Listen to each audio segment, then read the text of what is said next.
Gold trusted gold buyers తాకట్టులో ఉన్న బంగారాన్ని విడిపించి ఈ రోజు ఉన్న మార్కెట్ ధరకే కొనబడును. మరిన్ని వివరాలకు సంప్రదించండి 7771077720. కమిషన్ తీసుకొని హ్యాపీగా ఏసీ రూమ్లలో నువ్వు కూర్చున్నావు. ఇప్పుడు ఎవడు కూర్చున్నాడు ఏసీ రూమ్ లో? నేను అడుగుతా ఉన్నా. ఇవాళ రామ్మోహన్ నాయుడు గారు ఎక్కడ చక్కర్లు కొడతా ఉన్నావు? ఎక్కడో ఎవరో చనిపోతే ఎదురు చూస్తా ఉన్నట్టుకున్నా ఆ వీడియో నీ టీం పంపించి ఆ వీడియోలు తీసుకొని ఏంటిది? ఏం జరుగుతూ ఉంది ఈ రాష్ట్రంలో? అన్ని ప్రైవేటీకరణ తీసుకొని పోతే మరి దేనికండి? ప్రభుత్వాలు ఉన్నవి దేనికి? ఇటువంటి ఆస్తులను కూడా మీరు కాపాడుకోలేకపోయింది. మీరు ఒక ప్రభుత్వమే? నాకు అర్థం కాదు. చంద్రబాబు నాయుడు గారు మీది ఒక ప్రభుత్వమా? నువ్వు ఒక ఎంపీవా? అందులోని ఇంక కేంద్ర మంత్రి. నువ్వు కేంద్ర మంత్రివా? దేనికి కేంద్ర మంత్రివి? ప్రజా ప్రయోజనాలను నువ్వు తాకట్టు పెట్టేటువంటి వ్యక్తివి కాదా అని చెప్పేసి నేను అడుగుతా ఉన్నా. ఇవాళ చెప్పండి రామ్మోహన్ నాయుడు గారు, దీనికి ఏం సమాధానం చెప్తారు? నేను చూపించినటువంటి వీడియో మీదే కదా, మేమేం మార్ఫింగ్లుగా చేయలేదు కదా, మీరు మాట్లాడినటువంటిదే అది ఆ రోజు. చెప్పండి ఇప్పుడు ఏం చెప్తారు మీరు? ఏం మాట్లాడతారు మీరు? ఏమన్నా అంటే పలాసలో ఎయిర్పోర్టు,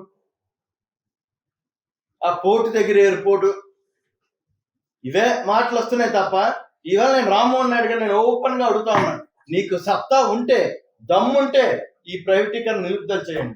అంతేకాకుండా నిన్ను నమ్మి 3 సార్లు ఓటేసి గెలిపించినటువంటి శ్రీకాకుళం జిల్లా ప్రజలు నువ్వేం చేసావు? నువ్వే అంటున్నావు కదా పక్కలెళ్ళి, ఎస్ మా ప్రాంతం వెనకబడి ఉంది, మాకు ఉద్యోగాలు సరిగ్గా లేవు, యువతకు ఉపాధి కల్పించాలని చెప్పేసి. ఎట్లా కల్పిస్తావు?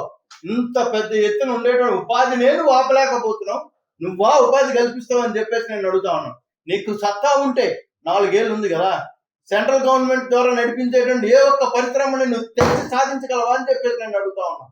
ఈ 4 ఏళ్లలో ఈ జిల్లాలో తేగలవా? మాటలు చెప్పడం తేలిక కాదు రాము. రేపు ఏంటంటే వాస్తవాల్ని మనం వేసేటువంటి మాటలు ఏముంది, నరమలేని 4 ఎలాగైనా పలికేస్తుంది.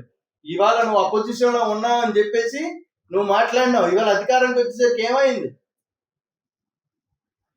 చివరిగా నేను ఒకే ఒక్క మాట చెప్తాను, విశాఖ స్టీల్ అమ్మడం అన్నది నమ్మక ద్రోహంతో సమానం.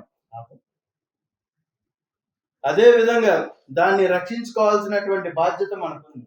మాట తప్పినటువంటి ఈ కేంద్ర ప్రభుత్వం, మాట తప్పినటువంటి ఈ కూటమి ప్రభుత్వం, చంద్రబాబు నాయుడు గారు కానీ పవన్ కళ్యాణ్ కానీ రేపు ఉదయం దీనికి తగిన మూల్యం మీరు చెల్లించుకోబోతున్నారన్న విషయాన్ని తెలియజేస్తూ, ప్రజా ఉద్యమాల ముందు ఎటువంటి కుట్రలు కూడా నిలవు అని చెప్పేసి నేను తెలియజేస్తూ థ్యాంక్ యూ.